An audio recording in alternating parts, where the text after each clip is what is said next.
Chers amis, je suis Monseigneur Marcel Danfous, évêque du diocèse de Sault-Sainte-Marie. Qui que vous soyez, où que vous soyez, bonne nouvelle pour vous. Dans notre Église diocésaine, il se vit de grandes choses dans des situations bien ordinaires. Nous croyons que le Seigneur marche avec nous et nous espérons qu'aujourd'hui, vous pourrez le découvrir davantage en rencontrant des personnes passionnées pour le Christ. En tant que pasteur de cette Église diocésaine, je vous remercie de vous joindre à nous. Bonne émission. Merci d'y être. Chers amis, bonjour. Ici Émile Guy de l'Église diocésaine. Les évêques de l'Ontario viennent de publier une lettre pastorale pour l'éducation catholique. Mon invité de cette semaine, Monseigneur Marcel Danfous, évêque du diocèse de Sault-Sainte-Marie, nous présentera cette lettre pastorale pour l'éducation catholique chez nous. Écoutons bien. Bonjour, c'est une grande joie pour moi d'être avec vous aujourd'hui pour vous partager un peu ma réflexion sur la lettre pastorale pour l'éducation catholique qu'a composée l'Assemblée des évêques de l'Ontario il y a tout dernièrement, là, au début du mois de mai. Et j'ai fait moi-même une allocution sur cette lettre pastorale à l'occasion de la 20e Assemblée générale de l'Association franco-ontarienne des conseils scolaires catholiques ici à Sudbury. Une belle occasion où on a fêté justement ces 20 ans de rassemblement de tous les conseillers scolaires de nos écoles catholiques françaises. Et ça a été pour moi une belle occasion de leur donner un peu là où se retrouve l'éducation catholique dans nos écoles ici en Ontario et faire le point un peu sur où nous devons aller. C'est un peu le but de la lettre pastorale que les évêques de l'Ontario ont préparée. J'aimerais peut-être d'abord vous mettre en contexte de ça a l'air à quoi l'éducation catholique en Ontario. Bien des gens demeurent ignorants qu'il y a dans tous l'Ontario, il existe 29 conseils scolaires catholiques, si on comprend le côté anglophone et francophone. Et on peut compter jusqu'à 562 000 étudiants qui ont choisi de faire leur éducation dans une école catholique. Alors, du côté français, c'est important de noter que 80% des jeunes qui vont à l'école en français, 80% ont choisi d'aller dans nos écoles catholiques. C'est un très grand nombre, c'est la majorité, et ça a un impact important dans toutes les décisions qu'on prend, surtout au niveau des conseillers scolaires. J'aimerais aussi ajouter que dans nos écoles catholiques de langue française, nous desservons à peu près très proche de 80 000 étudiants. On peut s'imaginer le nombre d'employés qu'il peut y avoir de besoin, à peu près de 14 000 employés pour desservir 258 écoles élémentaires et 67 écoles secondaires. Vous savez aussi que vivre comme catholique dans notre société d'aujourd'hui n'est pas toujours chose facile. On a beaucoup de défis à relever. Et lorsqu'on veut mettre en valeur nos valeurs chrétiennes, souvent ça va à contre-courant des valeurs de ce monde. Et ce n'est pas tout le monde qui comprend.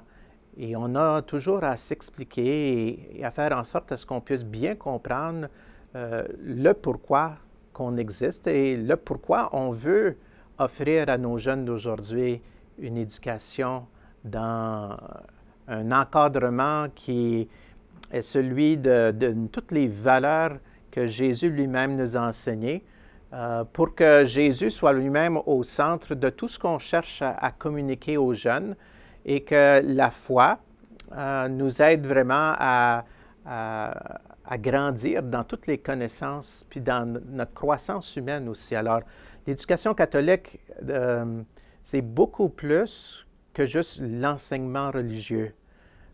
Nos écoles catholiques cherchent vraiment à faire en sorte que dans tout ce qu'on fait à l'école, dans toutes les activités, dans chacune des classes, on puisse toujours avoir la liberté de faire allusion à notre foi pour que dans tout ce qu'on fait, la foi est intégrée à tout ce qu'on apprend. Et donc, c'est beaucoup plus que juste une classe de catéchèse qui se donne à l'occasion. Dans la lettre pastorale, alors j'aimerais aussi mettre en contexte un peu cette lettre pastorale. Au mois de novembre dernier, il y a eu à Toronto, ça c'est en 2017, novembre 2017, un symposium qui a rassemblé à la fois les anglophones et les francophones qui travaillent dans les écoles catholiques. Et alors, on avait des évêques qui étaient présents, on avait aussi des prêtres, on avait les enseignants, des conseillers scolaires, des gens qui travaillent au niveau de l'administration. Il y a eu des parents aussi et des élèves qui ont fait partie de ce grand symposium pour réfléchir ensemble sur le pourquoi de l'éducation catholique en Ontario et comment on peut mieux s'ajuster pour répondre aux besoins d'aujourd'hui. Alors, la lettre pastorale découle un peu de ce symposium. Ça a été un peu la réflexion des évêques de l'Ontario qui ont voulu partager leur vision des choses à partir du symposium pour aider tous les partenaires dans nos écoles catholiques à donner le meilleur d'eux-mêmes pour qu'ensemble, avec une vision commune, nous puissions accomplir la mission qui nous est confiée. Je vous lis aujourd'hui certains passages, certaines citations de cette lettre pastorale. La lettre pastorale, là aussi, je veux un peu le mettre en contexte. Vous savez, notre monde d'aujourd'hui évolue beaucoup. Et lorsque on a mis ensemble notre système actuel de nos écoles catholiques de langue française, on n'avait certainement pas les réalités dont nous avons aujourd'hui, tant au niveau de tout le système de l'éducation qui est en place, comme des changements culturels et des changements de valeurs de notre monde d'aujourd'hui.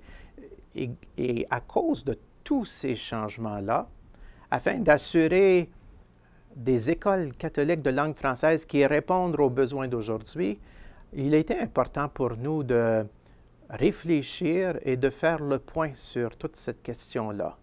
Et donc, j'aimerais vous partager un peu des passages de cette lettre pastorale. Et la première chose que j'aimerais partager avec vous, c'est un peu l'historique. Vous savez, la lettre pastorale a comme titre Renouveler la promesse.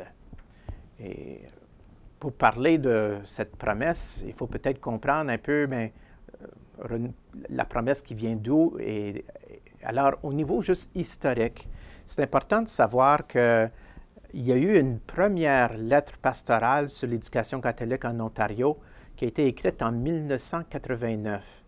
Elle avait comme titre « This Moment of Promise », l'école catholique au cœur du monde, et qui s'était donné comme objectif de définir la mission et une vision claire et mobilisatrice pour les écoles catholiques à la suite de la décision législative historique sur le parachèvement des systèmes scolaires catholiques en Ontario. Il y a eu une deuxième lettre pastorale, celle-ci écrite en 1993, intitulée « Fulfilling the Promise », vision du leadership au cœur de l'école catholique, qui donnait un portrait sur l'importance du leadership dans notre mission commune afin d'entretenir et de soutenir les écoles catholiques. À l'origine, la promesse était née du financement complet et de la pleine reconnaissance du système et de la possibilité qui nous était ainsi offerte de réaliser enfin les efforts et les attentes de plusieurs générations d'éducatrices et d'éducateurs, de parents et d'élèves catholiques. Alors, 30 ans plus tard, si le contexte a pu changer profondément, notre mission reste la même. Les écoles catholiques sont des endroits où les enfants et les jeunes peuvent trouver des valeurs solides et durables pour donner à leur vie un espoir, un sens et un objectif fondé sur une relation authentique avec Jésus-Christ. Cette relation et la certitude de l'amour inébranlable de Dieu pour nous offrent une base solide pour traverser des temps instables. Alors, la promesse, c'est que cette rencontre authentique avec Jésus peut avoir lieu et qu'elle se vit effectivement jour après jour dans nos écoles catholiques. Ensemble, nous renouvelons cette promesse en continuant de renforcer nos écoles catholiques pour en faire des communautés qui illustrent la bonne nouvelle de Jésus en parole et en acte. Alors, ce passage que je viens de vous lire est de la page 15 de notre lettre pastorale. Mais j'aimerais revenir sur le contexte qui a changé profondément et qui nous oblige à trouver un nouveau moyen pour vivre la mission qui nous est confiée. Alors, dans le mot d'introduction de la lettre pastorale, nous pouvons lire « Ceux et celles qui ont travaillé sans relâche à établir l'enseignement catholique en Ontario, il y a près de 200 ans, n'auraient jamais imaginé le contexte dans lequel nous vivons aujourd'hui, avec les défis et les possibilités qu'il comporte. L'accès à un système catholique entièrement subventionné. Qui aurait pensé? La présence des écoles catholiques de laïcs instruits. Nos religieuses ne sont plus aussi présentes dans nos écoles qu'autrefois. La complexité des forces et des richesses d'un corps étudiant diversifié. La force d'un programme catholique bien développé. L'engagement passionné d'un grand nombre d'élèves et d'éducateurs pour la justice sociale et la sauvegarde de l'environnement. Les pressions d'une culture qui ne célèbre pas la vie comme nous la faisons. L'omniprésence des médias sociaux. Une culture ambiante qui se méfie de la religion et de la perspective religieuse. Les grands problèmes éthiques de notre époque et les pressions sociales et économiques que subissent les familles, les paroisses et les communautés scolaires. Il est donc bon et juste de réfléchir sur l'importance et la pertinence de l'éducation catholique et ainsi d'ajuster le tir pour mieux construire, mieux répondre aux besoins d'aujourd'hui. Alors voilà un peu ce qui répond au pourquoi de la lettre pastorale qui nous est présentée. Alors j'aimerais maintenant parler un peu sur en quoi consiste la promesse que nous renouvelons.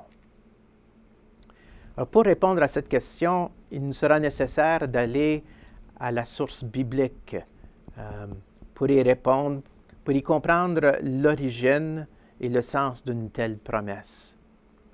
Et c'est bien l'approche que nous présente la lettre pastorale à la page 4. Et je vous cite. La question, semble-t-il, vient tout naturellement. Quelle est la promesse que nous sommes appelés à renouveler?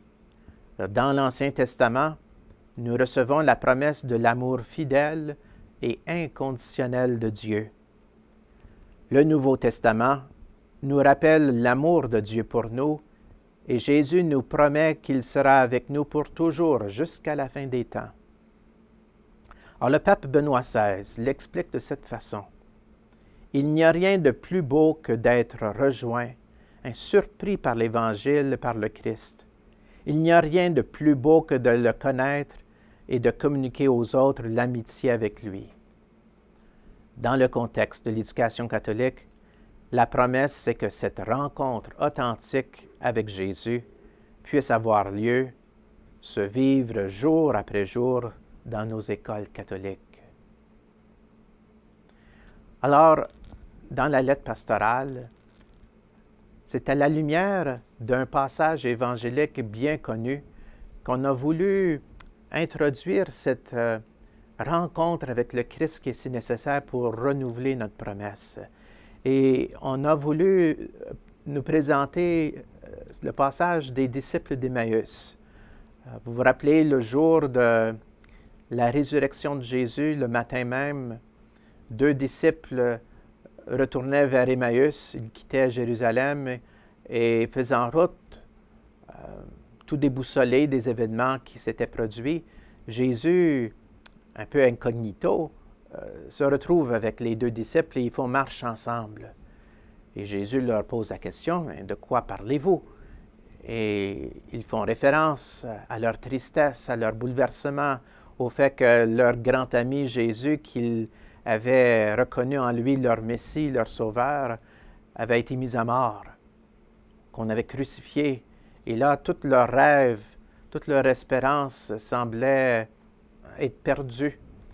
Et là, Jésus se met à leur raconter tous les faits de l'Ancien Testament qui ont annoncé que le Messie devait en effet souffrir et mourir avant de ressusciter. Et c'était à l'occasion de la fin de la journée, alors que Jésus avait été invité à rester avec les 2 disciples, qu'ils ont partagé un repas. Et là, au cours du repas, Jésus a fait la fraction du pain.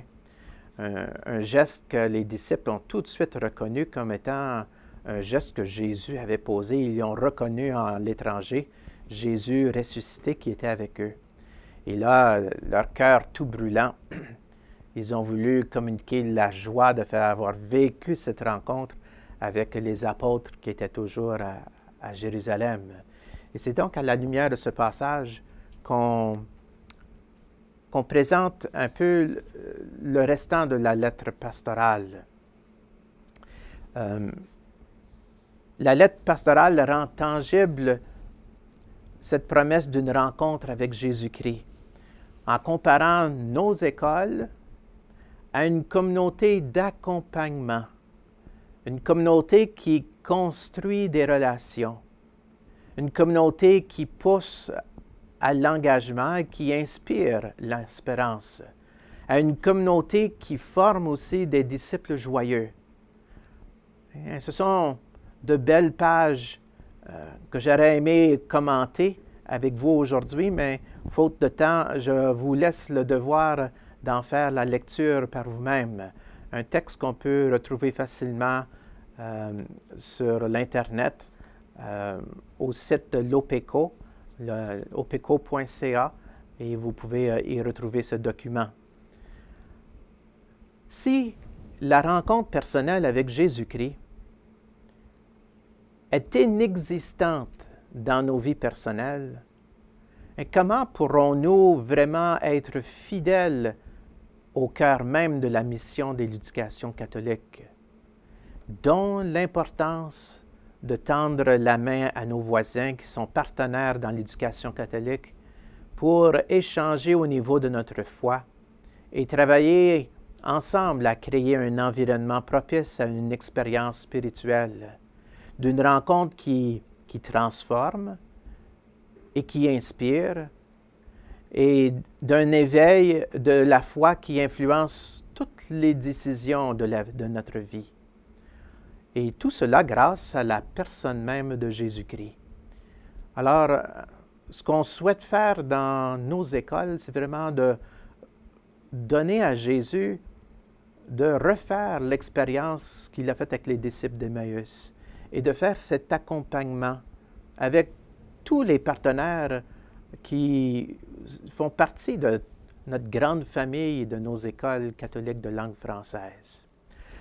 Alors, j'aimerais, sur un troisième point ici, vous parler de comment cela peut se réaliser. Et les évêques ont voulu s'adresser justement aux différents partenaires de nos écoles catholiques, à tous ceux qui ont une partie prenante dans tout le travail qui est nécessaire pour mettre en marche le bon déroulement de toutes nos écoles catholiques. Alors, un court mot est adressé aux élèves, aux parents, aux enseignants et aux intervenants en éducation, au personnel de soutien, à la direction scolaire, aux conseillers scolaires, aux cadres supérieurs et finalement aux membres du clergé et des équipes pastorales. Vous pouvez comprendre que tous ces partenaires ont un rôle important à jouer. Mais il sera d'autant plus important de travailler ensemble, de bâtir des ponts pour s'assurer que le travail que chacun fait, puisse vraiment être en collaboration et ainsi être complémentaires les uns des autres pour la même mission à laquelle nous travaillons.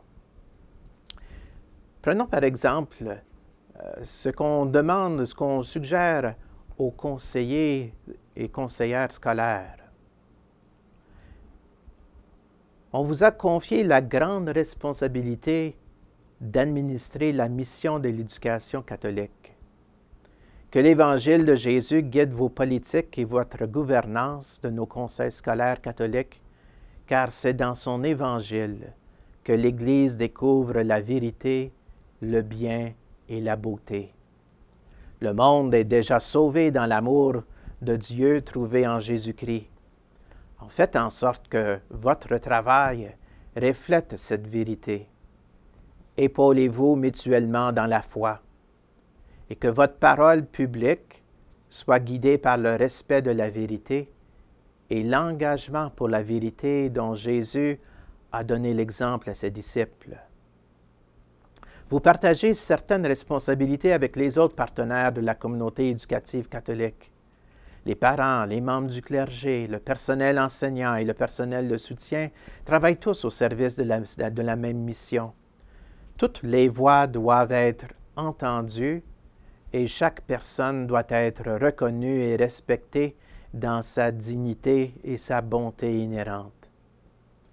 Alors, en prenant vos décisions, en formulant vos politiques, en formant des leaders, recherchez la bonté qui incarne la compassion, la sagesse et la sollicitude.